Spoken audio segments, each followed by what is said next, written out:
The Pontiac Aztek was one of the most maligned cars in auto history, but would it have been more successful in today's CUV-driven market?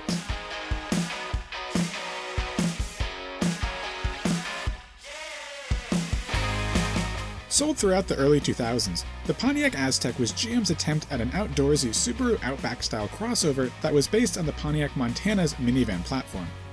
The initial idea for the Aztek was to combine the performance of the Camaro with the off-road capabilities and utility of the Blazer and S10. Sadly, none of this inspiration made it to the final product. Focus groups initially hated the car, with one respondent claiming, quote, "I wouldn't take it as a gift." The Aztek debuted at the 2000 Detroit Auto Show in a truly bizarre fashion that was fitting of its peculiar looks. At the debut, GM hired extras to form a mob carrying signs proclaiming things like Aztek, 185 horsepower, and "It's the versatility, baby." It ended with the head of marketing crowd surfing on the hired mob. Nowadays, the Aztek is mostly remembered for being driven by Breaking Bad's Walter White. The car was meant to draw a comparison between the former successes of both Walter and Pontiac, who both saw their respectability wane later in life. But unlike Pontiac, Walter went on to have a successful career in the crystal meth field, which led him to upgrade his Aztek to a Toyota Yaris. Back to the Aztek. A lot of the negative attitude towards the Aztek is a result of its divisive styling. It featured an oddly shaped profile and overbearing plastic cladding along the bottom, which was removed in later models after critical backlash. Chief designer Tom Peters said, quote, "We wanted a bold, in-your-face vehicle that wasn't for everybody." Other complaints included a poor powertrain as well as the lingering question, who was this made for? In order to get some publicity for the car, GM arranged for it to be given away as a prize on the second season of the then insanely popular show, Survivor.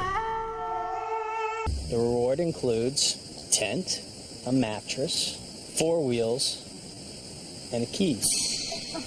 You're playing for a Pontiac Aztek. This is a car that converts into a tent. The back end opens up, it becomes a tent, you have a mattress inside. It's pretty cool. Fans of the show remember this as the moment that started what is known as the car curse. For 13 seasons, contestants had the chance to win a car as a reward for winning a challenge on the show. However, none of the recipients of the car ever went on to win the show's $1 million prize, leading to the belief in the curse. While it's unlikely that the car curse had any significant impact on sales, it's obviously not ideal to have your car associated with a curse. So would this car have been a hit if it was released today?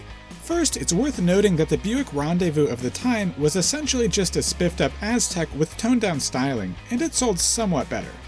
One thing to examine is whether or not the car could compete in today's market mechanically.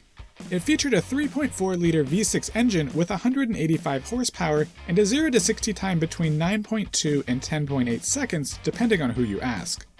While today's compact crossovers mostly feature lower displacement 3 and 4-cylinder engines, oftentimes with turbos, the horsepower and 0 to 60 time are in line with many of today's offerings, even if they're on the lower end of the spectrum.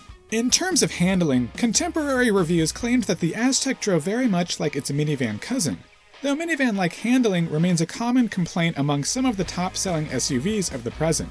The Aztek also featured a respectable tow rating of 3,500 pounds. Its biggest hurdle would be a fuel economy rating of 19 miles per gallon city. However, if they added a hybrid option and an engine upgrade, it could easily be competitive today, though questionable reliability would definitely be working against it. Another obstacle is whether buyers would be able to get over its arguably ugly looks. In recent years, automakers have gotten a little more adventurous in their SUV styling. In fact, the Pontiac Aztek shares many design cues with the Toyota CHR, Mitsubishi Eclipse Cross, and even the Honda Civic hatchback. It's not too hard to believe that a few minor styling tweaks could make the Aztek's styling less radical than it seems. In fact, the original concept of the car got a much better reception. While exterior looks are subjective, the interior is a different story.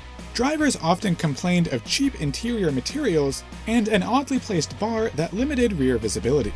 On the bright side, drivers did compliment its spaciousness, and the Aztek had the ability to fit upright bicycles in the back.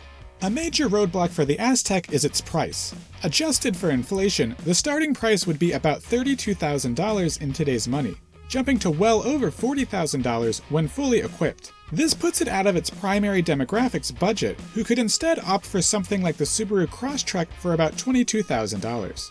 What the Aztek does have going for it is that outdoorsy vehicles are doing great business. Subaru and Jeep are seeing great sales numbers across their lineups. Ford is bringing back the Bronco, and you can even get an off-road looking trim of the Toyota RAV4 and Kia Sorento. The big question is whether there's a market for some of the Aztek's more unique features, like a cooler in the center console that could be removed and taken with you, a tent that attaches to the trunk, and an inflatable bed designed to fit in the back. The same tent concept is even being proposed as an option for Tesla's upcoming Cybertruck. Many of these features are also now aftermarket items purchased by van lifers and car campers. However, it remains to be seen whether this crowd would go for a purpose-built adventure vehicle. Automakers have even tried targeting them in the past. Dodge had little success with the Dodge Caliber, which featured tailgate speakers and a refrigerated glove compartment. While Honda had a cult hit with the camper-friendly Element, which lasted for 2 generations, it wasn't exactly a sales leader. While the Aztek does offer a few features popular with today's buyers, it would suffer from a branding problem. If Pontiac were around today, it would likely have a hard time developing a positive identity among young buyers who would want an Aztek. For those on-the-edge, innovative consumers, it's just the difference that they're going to be looking for. You can see similar things happening today with Buick, Cadillac, and Lincoln. Likewise, Volkswagen tried the whole Subaru Outback thing with the Golf All-Track to only middling success, demonstrating that buyers might want their Subaru to actually be a Subaru. So, while the present day could be a better time for the Aztek, it still would have to overcome a subpar powertrain, cheap interior, and an identity crisis. Despite the Aztek's failures, GM deserves some credit for trying something completely new and never attempted before.